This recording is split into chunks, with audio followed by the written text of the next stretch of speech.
नमस्कार। भक्ति रस में आप सभी का स्वागत है।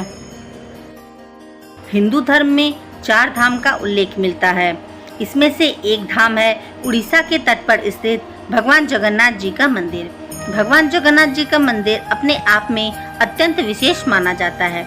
यह मंदिर चमत्कार और रहस्यों से परिपूर्ण है। बहुत सारी ऐसी रहस्यमय कथाएं हैं जो हम सभी जानते हैं, जैसे मंदिर के भीतर चिता की गंध का न मिलना, मंदिर की ध्वजा का उल्टी दिशा में प्रवाहित होना, भगवान जगन्नाथ जी का बीमार पड़ना। उसी में से एक कथा के बारे में आज हम यहाँ जानेंगे।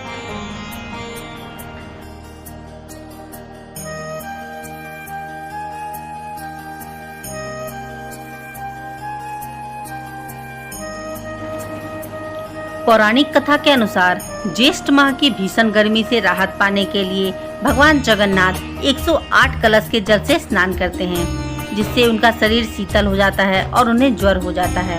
भगवान 15 दिनों के लिए बीमार पड़ जाते हैं। इसके अलावा भी एक कथा बहुत प्रचलित है।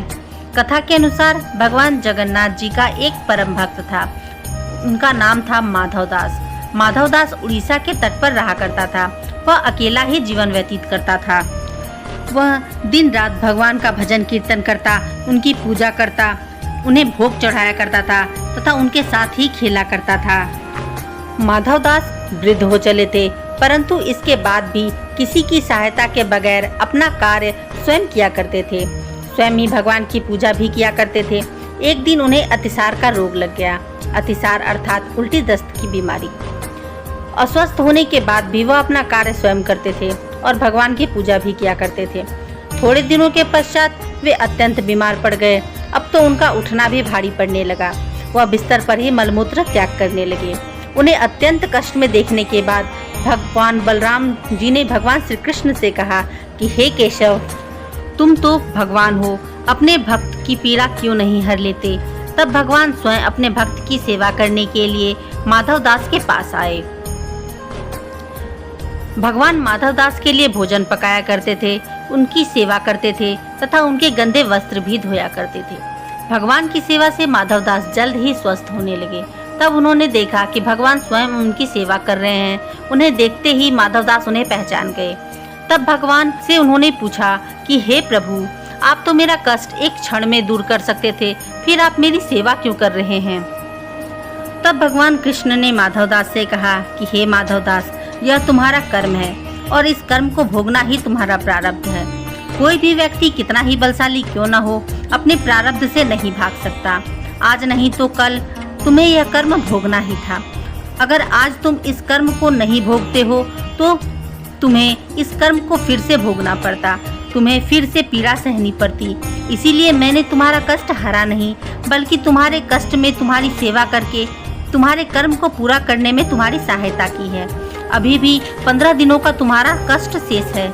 अगर तुम यही चाहते हो तो हे माधवदास, मैं तुम्हें स्वस्थ करता हूँ और तुम्हारा 15 दिनों का कष्ट मैं अपने ऊपर लेता हूँ।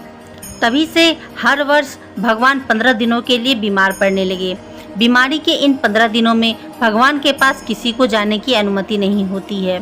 केवल उनके निजी पुजारी और वैद्य ही उनके पास जाते हैं, वह भी केवल उनकी देखरेख और उनका इलाज करने के लिए। इन 15 दिनों में उन्हें औषधि दी जाती है, फल फूल दलिया आदि का भोग चढ़ाया जाता है तथा उनकी सेवा की जाती है। 15 दिनों के पश्चात जब प्रभु स्वस्थ होते हैं, तब अपनी प्रजा का हाल जानने के लिए वे रथ पर सवार होकर निकलते हैं। तभी से रथ यात्रा का पर्व मनाया जाता है। रथ यात्रा से जुड़ी एक प्रचलित कथा और भी है।